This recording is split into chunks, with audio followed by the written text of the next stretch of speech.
예수님이 나의 주님이시라는, 예수님이 나의 왕이시라는 분명한 믿음의 고백을 하는 사람들, 복음으로 내 삶을 새롭게 살아내기로 결단하는 사람들은, 여러분, 우리의 시선을 다른 왕이 아니라 한 왕이 무너질 때, 우리는 다른 왕이 아니라 한 왕이 무너질 때 우리의 시선을 하나님께로 돌릴 줄 아는 힘이 우리에게 있어야 합니다.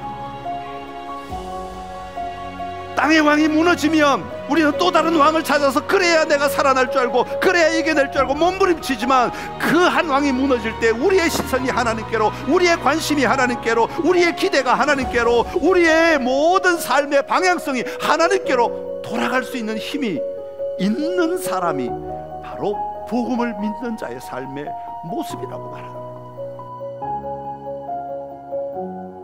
할렐루야.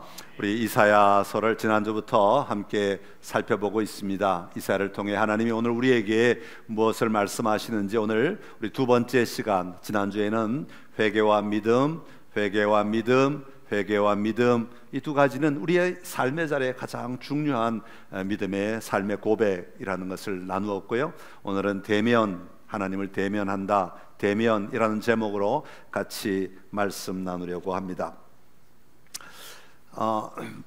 이 땅에 지금도 왕정 시대, 왕이 있는 나라들이 참 많이 있죠. 북유럽에 가면 많은 나라들이 아직도 왕국이라고 해서 왕이 통치하는, 권력은 세지 않지만 그래도 상징적으로나마 이 왕이 남아 있어서 왕 중심의 체계들이 좀 남아 있습니다. 동남아에도 이 왕정 국가들이 아직도 많이 있죠. 그 가운데 다른 나라들보다 지금 아마 이 전 세계에서 가장 강력한 왕정 체제를, 왕의 권한이 가장 많은 나라를 꼽으라고 한다면 아마 태국이 아닐까 싶어요. 태국의 왕은 권력이 굉장히 셉니다. 지난번에 왕이었던 이 푸미폰 왕은 70년간이나 태국을 통치를 했는데요. 이분은 굉장히 좋은 일들을 많이 했기 때문에 국민들로부터 인정받고 굉장히 칭송을 받았어요. 그런데 이분이 이제 돌아가시게 되었어요. 나이가 많아서 돌아가시게 되었는데, 제 기억으로는 아마 그 온 백성이 울었던 것 같아요. 장례식을 1년을 치렀거든요. 얼마나 백성들이 슬퍼하고 안타까워하는지, 제가 그걸 보면서 저건 가짜가 아닐까라고 해서 봤는데 진짜더라고요. 정말 우리 집회하러 태국에 옛날에 많이 다녔잖아요. 그래서 집회하러 가서 성도들을 만나보면 그분들이 왕을 대하는 태도가 정말 진심이더라고요. 그래서 때로는 하나님보다 왕을 더 높이 섬기는 것 같아서 제가 걱정이 될 때가 많이 있었어요. 그만큼 왕에 대하여 진심으로 존경하고 존중하고 인정하며 그 왕의 권위 앞에 엎드리더라고요. 지금도 가면 이제 새 국왕의 아들이 국왕이 되어서 그 왕의 사진을 정말 어마어마하게 크게 사진을 붙여놓고, 사원 앞이나 사거리나 관공서 앞이나 학교, 심지어 학교 앞이나 가는 곳마다 보입니다. 예전에는 노란색 테두리 꽃으로 장식을 해가지고 그 사진이 걸려져 있고, 그 밑에 일괄적으로 써 있는 내용이 하나가 있어요. 그게 뭐냐면 Long live the king. 우리말로 번역하면 만수무강하십시오, 오래 사십시오. 이게 백성들의 기대인 거죠. 우리 왕은 절대로 돌아가시면 안 됩니다. 우리 왕은 오래오래 사셔야 됩니다. 이게 백성들의 간절한 소망을 담아가지고 다 그렇게 써놓은 걸 볼 수가 있어요. 북유럽에 가도 그렇게 써놓은 경우들이 있지만 유독 태국은 더 심하게 그것을 사용하는 경우인 것 같아요. 왜 그렇겠습니까? 왕이 우리에게 가져다 줄 평화가 있다고 생각하는 거예요. 왕이 잘 통치함으로 말미암아, 왕이 잘 다스림으로 말미암아 이 나라가 안정된다고 하는 생각이 있는 거죠. 다시 말하면 왕이 잘 다스림으로 말미암아 왕만 좋아지는 것이 아니라 그 왕으로 말미암아 내가 입는 혜택도 있다라고 하는 것을 암시하고 있는 그런 내용입니다. 오늘 본문에 그래서 그 왕들이 죽으면 그 나라의 사람들은 바로 다음 왕이 빨리 올라오기를 원합니다. 빨리 세워지기를 원하고, 그리고 그 다음 왕에게 마음을 쏟아가지고 또 Long live the king, 또 장수하십시오, 만수무강하십시오, 우리를 영원히 다스려 주십시오, 이런 기대를 가지고 왕을 섬기게 된다는 거죠. 그런 의미에서 오늘 본문을 보면 오늘 본문의 시작은 뭐라고 시작하고 있는 거 하니까 우시야 왕이 죽던 해에 그렇게 시작하고 있습니다. 여러분, 우리가 지난주에 1장 1절에서 보았듯이 우시야, 요담, 아하스, 히스기야 이렇게 왕들이 이어지게 되는데, 우시야 왕이 죽던 해에 라고 하는 말은 일반적인 세상의 관점으로 보면 우시야 왕이 죽던 해에 요담이 왕이 되어 이렇게 나와야 정상적이다 하는 말입니다. 왜냐하면 사람들은 그 땅의 왕들을 계속 의지하고 내가 할 수 없는 것들에 대해서 신뢰하고 그들이 대신 해주기를 기대하며 살아가기 때문에 그렇습니다. 여러분, 특별히 이사야는요 왕궁에서 일했던 사람입니다. 그러니까 왕궁에서 왕의 힘과 왕의 혜택, 왕이 주는 모든 유익들을 누리며 살았던 사람이 이사야입니다. 그러니까 이사야의 입장에서는 우시야가 죽던 해에 우시야가 죽으면 바로 그의 눈을 들어 다음 왕인 요담 왕을 향하여 그의 마음이 가고 그에게 기대를 하고 그로 말미암아 다시 예전에 누렸던 우시야 왕 때 누렸던 그 힘과 권력과 아니면 그 명예나 영예들을 계속해서 누리고 싶은 마음이 왜 없겠습니까? 그런데 오늘 본문은 아주 독특하게 시작하죠. 뭐라고 시작합니까? 우시야 왕이 죽던 해에, 그리고 난 다음에 이 요담을 바라보는 것이 아니라 이사야는 바로 그의 시각을 하나님을 향하여 바라봅니다. 하나님의 보호자를 보게 되었다, 하나님의 왕되심을 보게 되었다, 그렇게 소개하고 있는 것입니다. 여러분, 오늘 우리가 이 땅을 살아가면서 우리가 왕정 국가는 아니지만 여전히 우리 안에는 왕이 다 있지 않습니까? 여러분, 왕을 다 모시고 살아가요. 여러분 안에 있는 왕은 어떤 왕이 있습니까? 우리가 여호와 하나님을 믿고 살아가지만, 예수님이 나의 구원자가 되심을 믿고 살아가지만, 예수님이 나의 왕이시라고 하는 분명한 고백을 하고 우리가 살아가지만, 복음을 가지고 살아가지만, 여전히 우리의 삶의 현장에서는 우리가 극복하지 못하는 왕들이 있다고 하는 겁니다. 우시야가 죽으면 요담을 찾고, 요담이 죽으면 또 다음 왕을 찾을 수밖에 없는 우리의 왕들이 있다고 하는 겁니다. 여러분, 체면이라고 하는 왕도 있고, 권력이라고 하는 왕도 있고, 돈이라는 왕도 있고, 성공이라는 왕도 있고, 성적이라는 왕도 있고, 실력이라는 왕도 있고, 인기, 요즘엔 이게 참 많이 올라가죠. 인기라는 왕도 있고, 외모라는 왕도 있고. 우리 안에 있는 왕을 어떻게 다 나열할 수 있겠습니까? 여러분, 사람의 상황마다, 환경마다, 또 삶의 자리마다 서로 다르지만 그 수많은 왕들이 우리 안에 여전히 있고, 그 왕을 의지하며 그 왕을 붙들고 그 왕이 나를 위대하게 만들어줄 줄 알고, 그 왕이 나의 자존심을 세워줄 줄 알고, 그 왕이 나를 더 잘 살게 만들 줄 알고, 그 왕이 나로 하여금 세상 가운데 누리며 살아가게 할 줄 알고, 우리는 끊임없이 우리 안에 있는 왕을 붙들고 살아간다고 하는 것입니다. 그리고 그 왕이 무너지면 우리는 재빠르게 또 다른 왕을 찾게 되죠. 그래서 그 왕을 또 붙들고 세상의 다른 왕들을 향해 나아가게 되는 겁니다.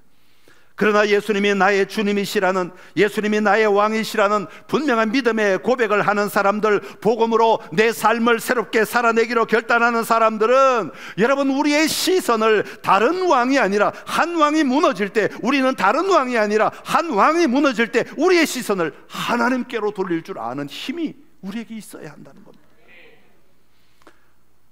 땅의 왕이 무너지면 우리는 또 다른 왕을 찾아서, 그래야 내가 살아날 줄 알고, 그래야 이겨낼 줄 알고 몸부림치지만, 그 한 왕이 무너질 때 우리의 시선이 하나님께로, 우리의 관심이 하나님께로, 우리의 기대가 하나님께로, 우리의 모든 삶의 방향성이 하나님께로 돌아갈 수 있는 힘이 있는 사람이 바로 복음을 믿는 자의 삶의 모습이라고 말하는 거예요. 너 여호와께로 돌아오라, 우리 찬양하지 않습니까? 여호와께로 돌아오라는 말이 무슨 뜻입니까? 하나님을 향해 주일 교회에 잘 나오라, 이런 얘기가 아닙니다. 그것을 뛰어넘어서 우리가 붙들고 있는 그 왕들, 땅의 왕들, 이 세상의 왕들을 뛰어넘어 우리가 하나님을 붙들 수 있는 힘이, 하나님을 바라볼 수 있는 힘이, 하나님을 의지할 수 있는 힘이, 하나님을 신뢰할 수 있는 힘이 너희 안에 있느냐라고 묻고 계시는 것입니다. 여러분, 신앙의 여정이라고 하는 것은, 우리 삶은 다 불확실하잖아요. 여러분, 정해진 삶을 사는 사람이 어디 있습니까? 아무도 없어요. 내일 어떻게 될지 우리는 아무도 모르고 살아갑니다. 그저 오늘 주어진 날을 최선을 다해 살아가면 오늘의 열매로 내일을 누리겠지 하는 기대로 살아갈 뿐이지, 그 기대가 현실이 될 수도 있지만 기대가 현실이 안 될 때도 있잖아요. 그러니까 우리의 인생은 불확실성 속에 살아가는 삶이라고 하는 거예요. 여러분, 불확실성 속에 살아가는 우리의 인생의 여정 안에서 우리 그리스도인은 누구를 선택할 것인가? 누구를 바라볼 것인가? 누구를 의지할 것인가? 이것이 굉장히 중요한 문제라고 하는 겁니다. 오늘 이사야는 여호와 하나님 앞에 나아가 하나님을 대면할 때 놀라운 경험들을 하게 됩니다.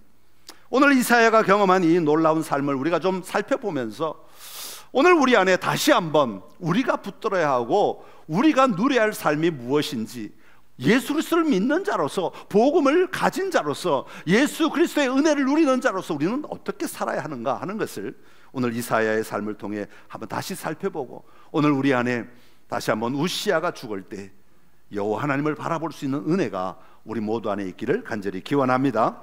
자, 첫 번째로 대면하였을 때 우리 자신을 보아야 한다고 말합니다. 한번 따라합시다. 우리 자신을 보아야 합니다.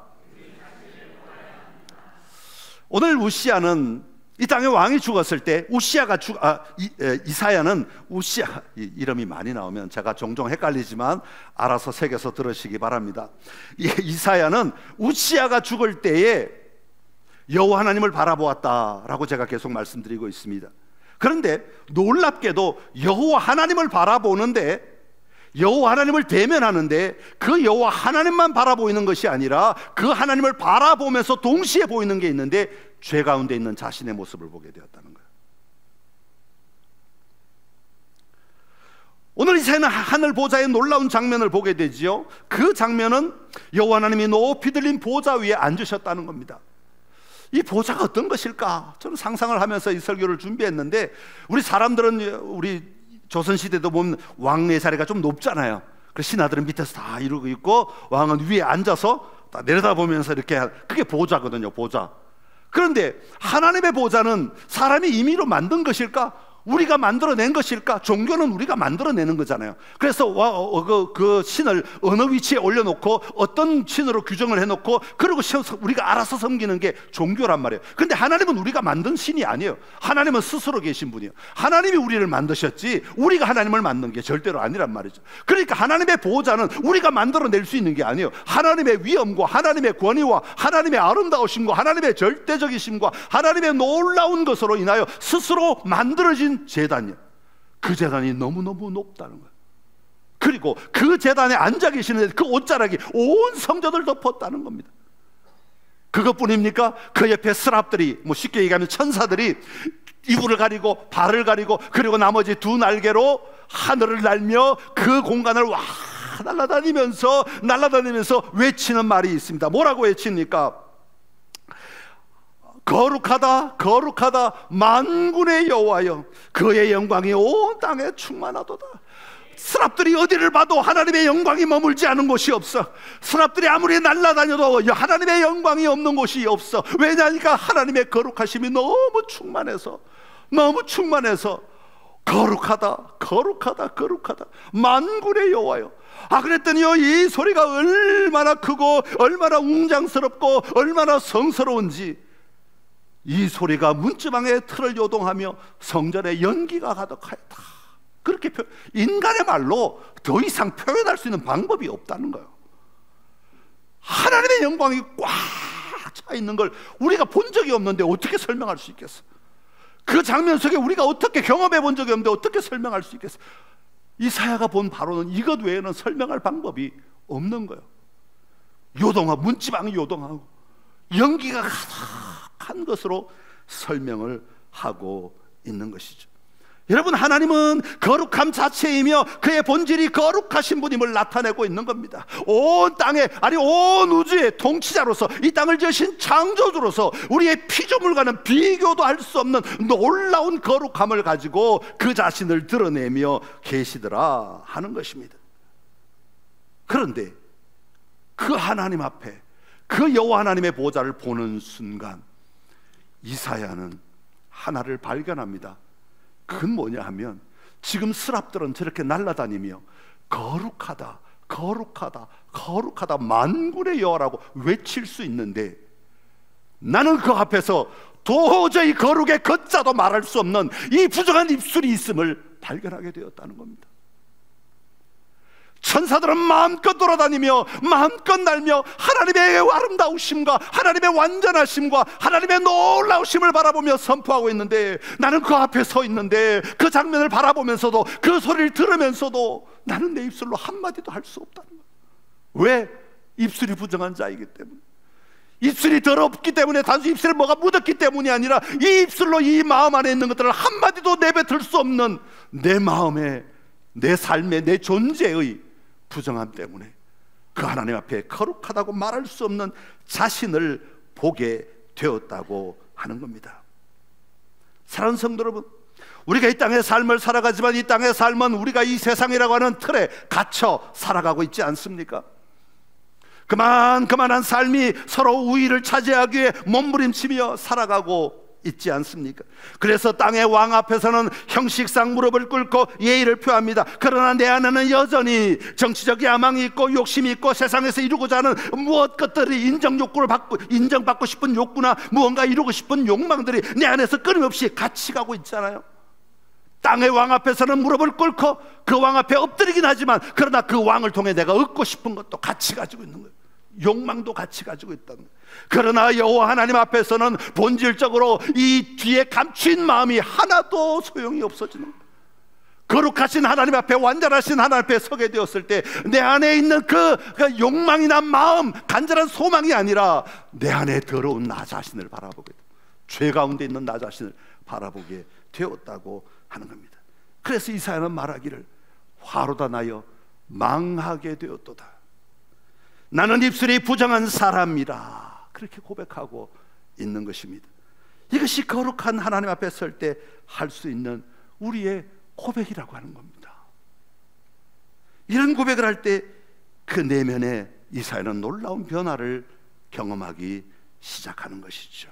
지금까지 어쩌면 나의 유익을 위하여, 어쩌면 내가 원하는 것들을 위하여, 어쩌면 내가 바라는 것들을 위하여 엎드리며 숙이며 살았던 삶에서 이제는 완전하신 그 하나님의 은혜를 구하며 나아갈 수밖에 없는 삶으로 바뀌어지게 되는 것입니다. 나는 죄인입니다. 나는 입술이 부정한 사람입니다.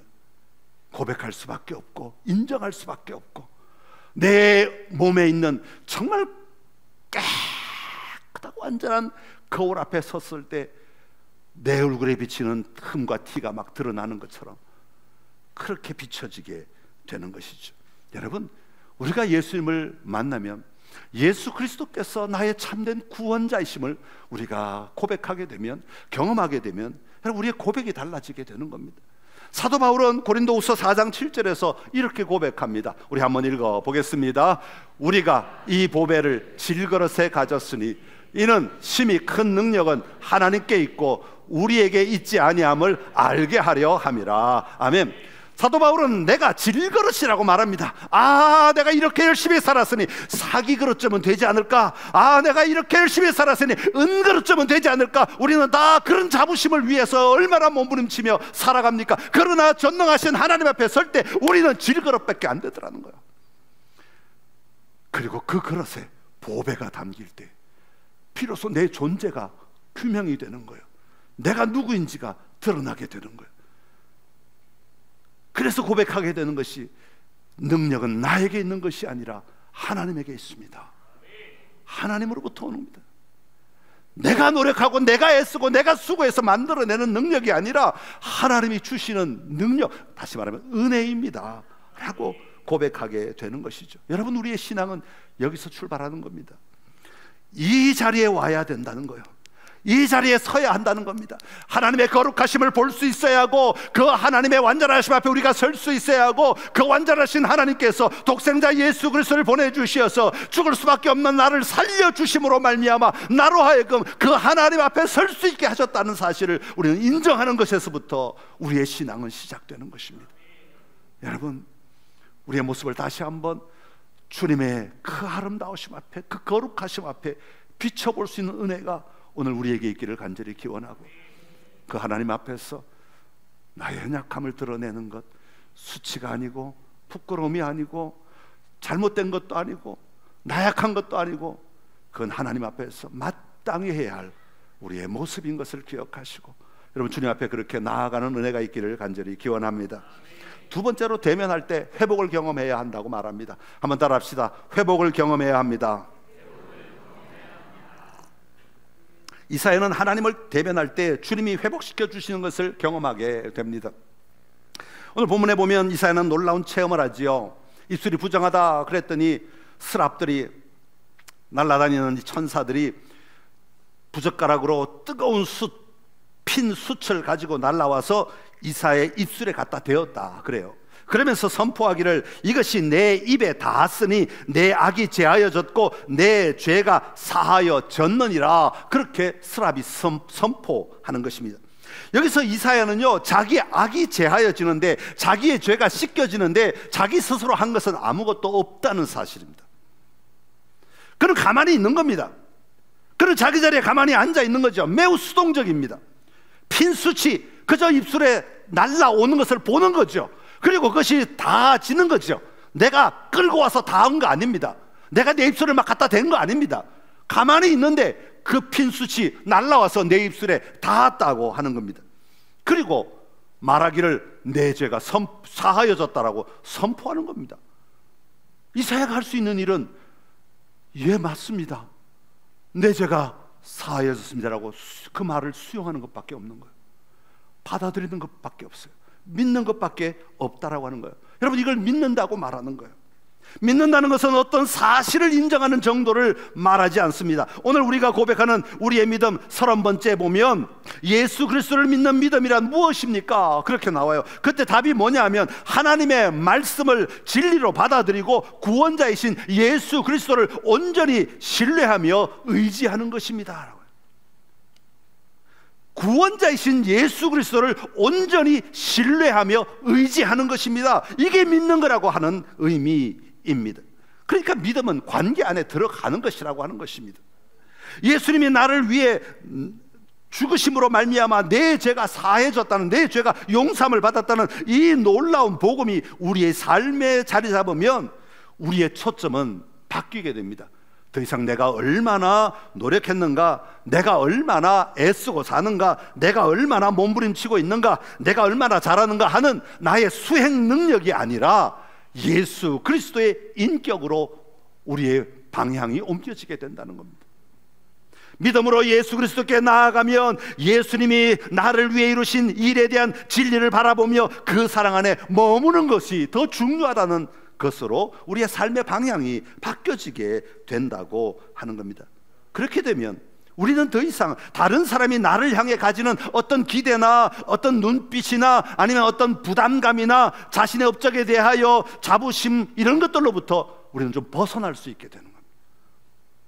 내가 노력해서, 내가 행해서 얻은 것들을 자부심으로 가지는 것이 아니라 하나님이 나에게 주신 것에 대하여 감사하며 기뻐하며 누리며 살아가는 삶이 복음을 받아들인 자의 삶이라고 하는 것입니다. 사랑하는 성도 여러분, 예수님의 구원의 은혜를 믿는다고 하면서도 우리는 여전히 내가 해야 하고, 여전히 내가 이루어야 하고, 내가 남들보다 나아야 한다는 압박감에 살아가고 있지는 않으십니까? 참된 능력은 나에게서 나오는 것이 아니라 우리 주님에게서 나오신다고. 나의 부족함을 알고 스랍이 나를 만질 때 내가 도망가지 아니하고 입술을 그냥 가만히 맡길 수 있을 때 그 삶에 놀라운 회복과 치유가 일어나게 된다는 것입니다. 내 죄가 용서함을 받았다고 하는 선포를 나의 것으로 받아들일 때에 내가 자유한 자가 되었다고 하는 것입니다. 왜냐하면 내가 노력해서 치유하는 것이 아니라 하나님이 치유하시고 하나님이 나를 자유롭게 하실 것이기 때문입니다. 우리의 회복은 십자가 위에서 나를 위해 피 흘리시고 죽으신 예수 그리스도의 은혜의 사랑을 알고 누리며 그 예수 그리스도에게 나를 의지할 수 있을 때 비로소 회복이 일어나게 되는 겁니다. 한 주간 살아가시면서 여러분 그 회복의 자리로 나아가는 은혜가 있기를 간절히 기원합니다. 한 주간 동안 또 내가 선한 일을 위해서, 한 주간 또 내가 무언가 이뤄내기 위해서, 한 주간 또 내가 무언가를 가지려고 그것으로 인하여 내 존재를 규명하려고 하지 말고 하나님이 나를 위해 십자가 지었음을 내가 믿고 그 사실을 누리며 주님께로 나아갈 때 주님이 나를 회복시키시고 주님이 나를 자유케 하실 줄로 믿는 믿음으로 살아가시기를 간절히 기원합니다. 마지막으로 이사야는 대면할 때 우리 자신을 드려야 한다는 것을 보여주고 있습니다. 한번 따라합시다. 우리 자신을 드려야 합니다. 이사야가 하나님을 대면하고 그리고 수치로 그 입술에 죄가 사해졌다는 말을 받아들이고 나니까 이제 주님의 음성이 들리기 시작합니다. 주님이 직접 말씀하기 시작하는 거죠. 그리고 그 음성에 응답하죠. 우리가 수련회를 가거나 부흥회를 하거나 우리 종종 듣는 말이잖아요. 누가 나를 위하여 갈고 주여 내가 여기 있나이다 나를 보내소서. 우리 자주 대답하잖아요. 얼마나 가셨어요? 대답하시고 어디까지 가셨어요? 몇 메타를 가셨어요? 며칠을 가셨어요? 여러분 사실 우리가 간다고 말하지만 다 우리 욕심 안에 갇혀서 가는 것 같다가도 다시 제자리 원위치, 마치 고무줄을 묶어놓고 열심히 갔는데 고무줄의 압력에 다시 땡겨가는 그 삶을 살아갈 때가 참 많이 있지 않느냐 하는 겁니다. 여러분 주님의 부르심에 내가 원하는 사명이 아니라 주님이 맡기시는 사명에 우리 자신을 드리게 되었다고 하는 것을 오늘 이사야는 보여주고 있습니다. 내가 누구를 보내며 누가 우리를 위하여 갈고 내가 여기 있나이다 나를 보내소서. 그런데요 나를 보내소서까진 좋았는데 그 다음 절 9절부터 보면 네가 백성에게 가서 말하기는 하는데 너희가 듣기는 들어도 깨닫지 못하고 보기는 보아도 알지 못할 것이라고 외치라는 겁니다. 이게 무슨 말입니까? 예수님도 이 말씀을 인용하셔서 말씀하셨어요. 이게 무슨 뜻이에요? 내가 하는 이 말을 너희는 모를 거야. 모를 건데 왜 외치라고 그러세요? 알아듣지 못할 건데 왜 외치라고 말씀하시는 것입니까? 어쩌면 소용없는 일을 왜 하라고 하시는지 모르죠. 그런데 더 이상한 것은요 10절 이하에 보면 그렇게 자꾸 외치게 되면 그 사람들이 알아듣든 못 알아듣든 자꾸 외치게 되면 무슨 일이 일어나는가 하면 그들의 마음이 둔하게 되고 귀가 막히고 눈이 감기게 될 것이라고 말해요.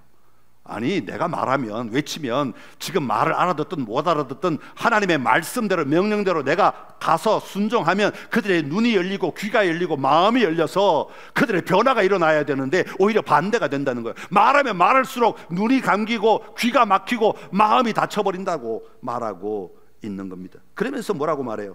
그들이 눈으로 보고 귀로 듣고 마음으로 깨닫고 다시 돌아와 고침을 받을까 염려하시는 거예요. 어쩌면 지금 이사야를 통해 외치는 이유가 돌아오게 하려는 것 아니겠어요? 그런데 하나님은 이상한 얘기를 하는 거예요. 반대 얘기를 하시는 거예요. 그랬더니 또 이사야의 대답이 또 걸작입니다. 11절에 보면 어느 때까지니까 그래요. 이 말은 무슨 뜻이에요? 하겠다는 말이에요? 안 하겠다는 말이에요? 하겠다는 말이잖아요. 언제까지 그 말을 하면 됩니까? 그 얘기잖아요. 하겠다는 거예요. 수용한다는 말이에요. 받아들인다는 말이에요. 하나님의 그 이상하고 말도 안 되는 얘기를 이사야는 수용하겠다고 받아들이겠다고 언제까지 하면 됩니까? 라고 물어보고 있는 거예요. 그럴 때 하나님이 또 뭐라고 말씀하시는 거니까 이 땅에 사람이 떠나고 집도 없고 성읍도 무너지고 그래서 황폐한 곳이 많아질 때까지 하라고 말씀하십니다. 이 땅이 황폐해지는 것들이 많아질 때까지, 다 무너질 때까지, 이 땅의 것들이 다 무너질 때까지 끊임없이 외치라고 이야기하는 것입니다. 이사야는 이것을 수용합니다. 왜 수용할까요? 가만히 생각해 보니까 이 말 자체를 수용하기보다는 이 말씀을 하시는 하나님을 수용하는 거예요. 하나님을 신뢰하기 때문에. 하나님이 이렇게 이야기하시고 일을 진행하시지만 마침내 어떻게 일하실까에 대한 기대와 소망으로 지금 하나님을 신뢰하는 거예요. 여러분, 우리는 일을 신뢰할 때가 참 많습니다. 하나님, 이 일이 되면 내가 어떻게 하겠습니다. 이 일이 되면 내가 어떻게 믿겠습니다. 아니요, 우리는 일보다 더 중요한 것은 하나님을 신뢰하는 겁니다. 왜냐하면 하나님은 가장 우리를 잘 아시는 분이시고, 하나님은 신실하신 분이시고, 하나님은 선하신 분이기 때문에 그렇습니다. 우리를 결코 절망으로 끌고 가시는 분이 아니라 우리를 온전케 하시는 분이시기 때문에 그렇습니다. 그래서 우리가 어떤 일보다 하나님을 신뢰하는 것이 더 중요하다는 거예요. 오늘 이사야는 말도 안 되는 명령을 들었을 때 그 명령을 수용할 수 있는 힘은 하나님을 신뢰하기 때문인 것이죠. 사랑하는 성도 여러분, 우리가 예수님을 믿을 때 우리가 원하는 것을 달라고 하면 하나님은 참 너 이쁘니까 내가 줄게 그러면서 복 주시는 분이 아니라는 것을 오늘 본문은 강조하여 이야기하고 있는 겁니다. 그러면서 뭘 요구하시냐면 우리 안에 있는 황폐해져야 할 것들이 황폐해져야 한다는 걸 말씀하시는 거예요. 예수님을 내가 믿음으로 말미암아 우리 안에 거룩한 것과 더러운 것이 함께 할 수가 없고, 썩어져야 될 건 썩어져야 하고, 뿌리 뽑아져야 될 건 뿌리 뽑아져야 되고, 황폐해져야 할 건 황폐해져야 한다는 거죠. 이 황폐해져야 할 것들이 완전히 황폐해질 때까지 하나님의 음성은 끊임없이 외쳐져야 한다. 그거 없어져야 된다. 그거 태워져야 된다. 그거 무너져야 한다. 그거 깨트려져야 한다. 그것들이 무너지지 않으면 그곳에 하나님의 나라가 세워질 수 없다. 하나님의 가치가 내 안에 들어올 수가 없고, 하나님의 마음을 너희가 알 수도 없고, 하나님의 의도를 알 수가 없다. 그러니까 황폐해져야 할 것들이 있다면 황폐해져야 한다는 겁니다. 여러분, 저는 이거 축복이라고 생각합니다. 내 안에 황폐해져야 할 것들이 여전히 남아있으면서 복음으로 살아내기가 너무 어렵습니다. 그렇지 않습니까? 왜냐하면 이 둘은 상충되기 때문에, 충돌하기 때문에. 황폐해져야 될 것은 황폐해져야 합니다. 주님, 내 안에 황폐해져야 될 것이 무엇이 있습니까? 만약에 내 생각이 황폐해져야 할 것들이 있다면 그건 내놓아야 됩니다. 내 가치가 황폐해져야 될 것들이 있다면, 내 태도가 황폐해져야 할 것들이 있다면, 내가 추구하는 어떤 것들이 황폐해져야 할 것들이 있다면, 내가 좋아하는 것이 황폐해져야 할 것들이 있다면 그 황폐해져야 합니다. 그게 은혜죠. 그렇지 않습니까? 내가 잘못된 삶을 살아가고 있고, 내 감각으로, 내 감정으로 세상이 말하는 이건 나쁜 짓이 하는데도 자꾸 끌려가잖아요. 마약처럼 중독되잖아요. 그런데 그걸 하고 있는 그 삶에서 그것이 황폐해져야 되는데 황폐해지지 않고 계속 번창하면 우리는 죽음으로 계속 가는 거 아닙니까? 그러나 그것이 황폐해질 수 있다면 그것보다 더 놀라운 축복은 어디 있는? 내 힘으로 할 수 없다면 주님이 개입하셔서라도 황폐하게 해 주십시오. 그럴 때 우리는 오히려 회복의 물꼬를 트게 되는 것이고, 참된 승리의 삶을 살아낼 수 있게 되는 겁니다. 복음은 예수 그리스도로 말미암아 우리가 죽어야 될 것들을 죽게 하시고 살아나야 할 것들을 살아나게 하시는 겁니다. 적당히 살아가는 것이 아니라고 말합니다. 오늘 이 한 주간 다시 한번 우리의 삶을 돌아봅시다. 내 안에 황폐해져야 될 것들이 무엇일까? 내 생각일까? 내 가치일까? 내 태도일까? 내 의도일까? 내가 다른 사람을 보는 시각일까? 아니면 내가 가진 것일까? 내가 추구하는 감정일까? 아니면 감각적인 무엇일까? 사람마다 수만이 다르겠죠. 주님, 보게 해 주십시오. 그리고 황폐해지게 해 주십시오. 그럴 때 우리는 하나님의 회복의 자리에, 그로부터 새로운 나라가 열려지게 되는 겁니다. 그건 다음 주에 우리가 나누도록 하고요. 여러분, 오늘 하나님 앞에서 다시 한번 이사야가 경험했던, 하나님의 임재 앞에서 이사야가 경험했던 이 놀라운 경험들을 다시 한번 우리가 할 수 있기를 바라고, 그것이 믿음의 삶임을 분명히 고백하며 살아가는 삶의 결단이 있기를 간절히 기원합니다. 기도하겠습니다. 참 좋으신 우리 하나님 아버지, 오늘 우리를 하여금 이사야의 이 놀라운 경험을 우리도 경험할 수 있게 하여 주시니 감사합니다. 거룩하신 하나님 앞에서 그 하나님만 바라보는 것이 아니라 그 하나님 앞에 비춰지는 나를 보게 하여 주옵소서. 입술이 부정한 자이고 죄 가운데 머물러 있는 내 삶을 바라보며 우리 주님 앞에 내어놓게 하여 주시옵시고, 주님이 나를 수치로 가져와 태우심으로 용서하시고 자유케 하시는 경험을 하게 하여 주옵소서. 믿음의 고백을 하게 하여 주옵소서. 믿음으로 받아들이고 믿음으로 수용하고 믿음으로 붙들고 살아낼 수 있게 하여 주시옵시고, 더 나아가 우리 자신을 드리며 살아가게 하여 주옵소서. 내가 황폐해져야 할 것을 황폐시키는데 내 자신이 쓰임받게 하여 주옵시고, 내 자신이 도구가 되게 하여 주시어서 아버지, 내 삶이 하나님 앞에서 쓰임받는 아름다운 삶, 회복된 삶, 자유하는 삶이 되게 하여 주시옵소서. 그렇게 일하실 하나님을 찬양하옵고 감사드리며 예수님의 이름으로 기도드립니다. 아멘.